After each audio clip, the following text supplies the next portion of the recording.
Agora, não descartemos a possibilidade do Fernandinho ser o titular na estreia do Brasil contra a Bolívia. Acho, sinceramente, se isso acontecer, um equívoco na escalação. Tem grande chance de acontecer, hein? Tem grandes chances, é por isso que eu já estou criticando aqui. E naquela lista de 7, antes do anúncio do substituto do Neymar, estava o Renato Augusto, que era o único com característica de meio campo, né? Os outros eram todos os caras pelas bandas ali. Imagino, pela lógica, se é que eu tenho que apelar pela lógica, que se o Arthur for cortado, o Renato Augusto é a primeira opção para substituir o jogador. Quinta-feira é a data limite, né? Sim. Se não der para o Arthur, aí tira o Arthur e aí contrata. Imagino que seja o Renato Augusto. Eu não vejo outro atleta para essa posição. O Fred chegou a ser convocado nesses amistosos. Foi. Mas inclusive na Copa estava. Mas entre Fred e Renato Augusto. Entre Fred e Renato Augusto, tá, gente? Não tô falando e Paulinho? Paulinho, que eu saiba, tá fora desse radar. Um jogador que o Tite gosta muito. Precisa ser dessa posição. Se você pensar, você tem Casimiro, duplas de volantes. Casimiro e Fernandinho. Alan? Fernandinho e Alan. Casimiro e Alan. Você pode eventualmente compor com o Vinícius Júnior. Com outro jogador. O Militão já jogou de volante também. Daniel Alves já jogou por ali. Tô trazendo uma informação de bastidor que eu saiba. Que pro lugar do Arthur, pode ser o Fabinho. Vem um cara. Pode ser. Mas o Renato Augusto estava naquela lista de 7 que eu trouxe aqui, entendeu? Então, poderia ser o Fabinho do livro. Poderia ser o Fabinho. Fabinho, bom. O Fabinho é volante. Pode ser que sim. Mas, assim, pode ser que pode sim. ser o Fabinho. Agora, não descarte. Eu acho, o Tite foi conservador na primeira substituição. Apanhou um pouco em relação às críticas pela primeira substituição conservadora. Eu acho que ele vai ser conservador na segunda substituição, se houver, acho. Provavelmente. Mas ele pode não ser. Ele pode manter os 3 volantes que ele tem, tentar compor com o Paquetá de segundo homem numa emergência. Flamengo, assim, numa emergência e colocar uma. Eu vou dar uma sugestão que tem a ver com a pergunta que o João fez aqui no início do programa e que a gente vai opinar no final, né? Essa comparação de Cuéllar e Felipe Melo. Eu levaria o Felipe Melo. Inclusive, eu defendi Felipe Melo e Bruno Henrique, o volante do Palmeiras. Nunca chamou. Não, mas esquece esse negócio de nunca chamou. Porque se fosse. Não dá pra esquecer. Não, claro que dá. Eu vou explicar pra você por quê. O Danilo foi o lateral. A coerência do Tite justifica-se. Mas tem a. Não, mas aí que eu vou desmentir esse pensamento. Porque o lateral direito mais usado pelo Tite não foi convocado pra Copa América. Foi o Danilo. É uma fase que o Fagner estava... Não, pós-Copa do Mundo. Mas o cara foi titular em 4 jogos. Não tá aí. O Douglas Costa, que rivalizou número de jogos como titular com o Richarlison, também não foi chamado para a Copa América. Foram convocados em várias mas aí quebrou-se uma coerência. Então, se quebrou-se uma coerência pró-jogadores convocados, por que você não pode... Então, quer dizer, essa pergunta, me desculpe, essa pergunta, então, caiu por terra. Nós estamos falando do melhor volante brasileiro em atividade no Brasil. Espera um pouquinho. Eu estou falando da minha opinião, que se eu fosse o Tite, eu chamaria o Felipe Melo. Por exemplo, na minha opinião, o Felipe Melo é mais jogador que o Fernandinho. Vamos jogar um outro ponto aqui. A seleção na Copa do Mundo, a seleção na Copa do Mundo tinha um problema. Tinha vários problemas. Um dos problemas era quando você precisava transformar o jogo no segundo tempo, havia poucas peças para isso. Você tinha quem? O Douglas Costa. Douglas Costa estava machucado. Era o Douglas Costa que mudava jogo. Né? E era o Firmino. Sim. Porque não era o Renato Augusto que entrava a mudar jogo. Até entrou bem no jogo contra a Bélgica. Mas não é o cara que você olha pro banco e fala assim, agora eu vou botar o Renato Augusto e vou transformar o jogo.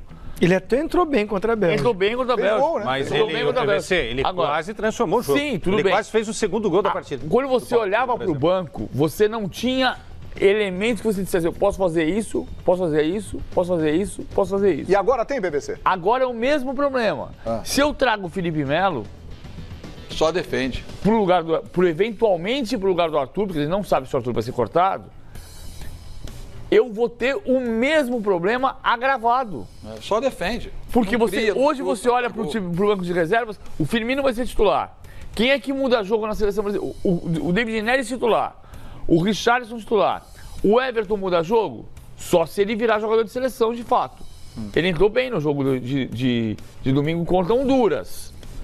O Everton muda jogo na seleção brasileira? A gente não tem certeza. Ainda não, PVC. O Gabriel Jesus vai mudar jogo na seleção brasileira? Não. Quem é que muda jogo na seleção brasileira? Se eu trouxer mais um volante, o Arthur tá lá. Ninguém vai mexer no Arthur se o Arthur não tiver que ser cortado. Mas se o Arthur tiver que ser cortado e eu convocar o Fabinho ou o Felipe Melo, eu vou ter mais do mesmo. Você acabou de dar uma solução excelente. O Paquetá no Flamengo foi bem nessa função. Segundo volante, na emergência, mas ele pode...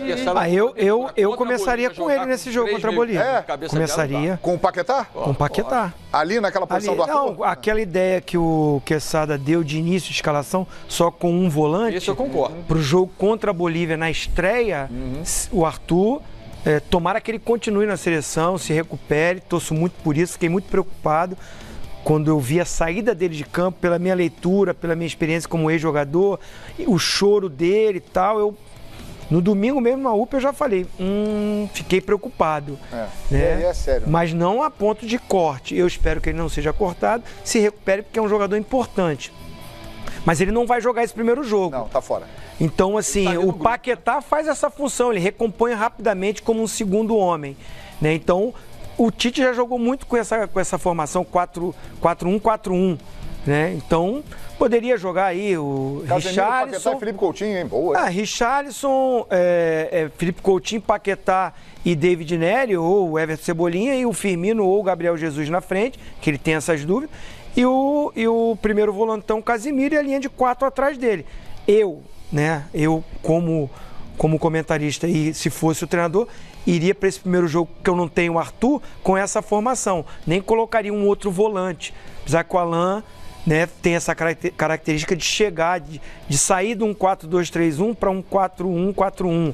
Né? Ele pode fazer isso. O Fernandinho já fica mais o 4-2-3-1. Então, assim, por que não o Paquetá? Jovem, tem a moral com a galera, traz essa juventude, eu começaria com ele. Perfeitamente. Olha, a primeira parcial da nossa enquete, o Duelo Fox de hoje. Quem é o primeiro melhor volante do Brasil? Há necessidade? Olha aquilo lá. Eu acho exagerado. 87%. Eu confesso aos senhores que eu estou espantado com o resultado. É porque ali, tá vendo aquele primeiro símbolo ali? Vermelho e preto? Invadiu, né?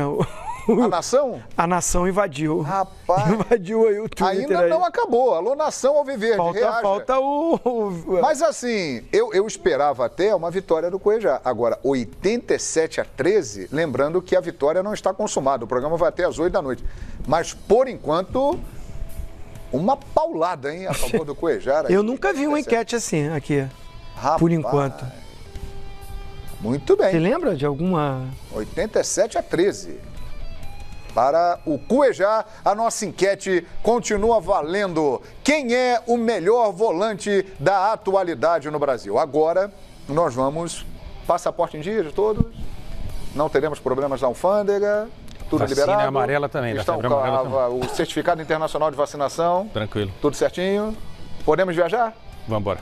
Então, vamos decolar. Então, por gentileza, apertem os cintos. Porque nós vamos lá para fora. Expediente Internacional, por favor.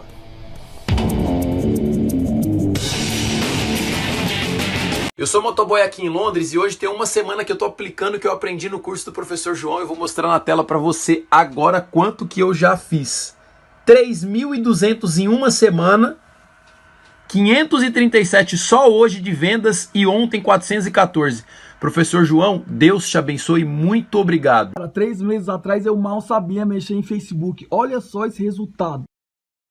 Mas esse valor eu ganhei apenas em 13 dias. Olha isso. Cara, e tudo isso eu aprendi nos últimos 2 meses com o João Pedro. Fala galera, tudo bem? Meu nome é Natália, eu sou aluna do João Pedro e esses aqui são os meus ganhos. Você também pode ganhar isso. E assim como esses, eu já ensinei milhares de pessoas a venderem todos os dias pela internet. Você quer aprender comigo e mudar sua vida? Então clica no link na descrição desse vídeo.